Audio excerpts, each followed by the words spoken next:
मंत्री दिलीप अहिरवार पर दर्ज है कई आपराधिक मामले। जुए के फंड से है पुराना नाता। जिन कार्यकर्ताओं ने बनाया मंत्री आज उन्हीं को भेज रहे हैं जेल।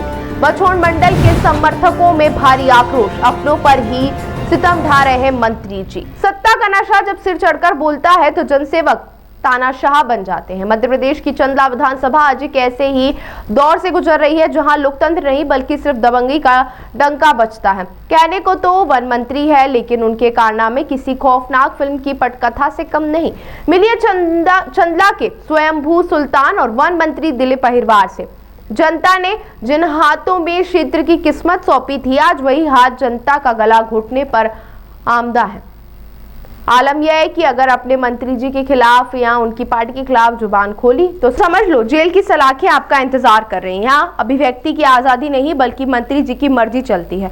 हैरानी की बात तो यह है कि खुद को देश के शीर्ष नेतृत्व के बराबर समझने वाले दिलीप अहिरवार का दामन खुद दागदार है।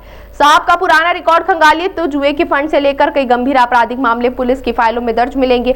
जिस व्यक्ति को खुद कानून का सम्मान करना चाहिए, उस पर अपराध के दर्जनों मुकदमे इस बात की गवाही दे रहे हैं कि रक्षक ही असल में भक्षक बना बैठा है। सबसे ज्यादा दर्द बछौन मंडल के उन कार्यकर्ताओं और आम लोगों को है जिन्होंने खून पसीना एक कर दिलीप अहिरवार को फर्श से अर्श तक पहुंचाया।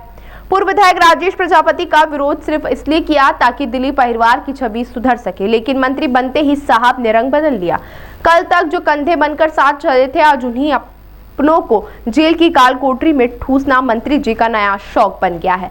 सत्ता आती जाती है, लेकिन जनता के साथ किया गया विश्वासघात कभी भुलाया नहीं जाता। अपराध के साए में चल रही यह हुकूमत कब तक टिकेगी? चंदला की परेशान जनता अब सवाल पूछ रही है, क्या यही है वो विकास जिसका वादा किया गया था, या फिर यह सिर्फ एक अपराधी का सत्ता के संरक्षण में चल रहा गुंडा राज है?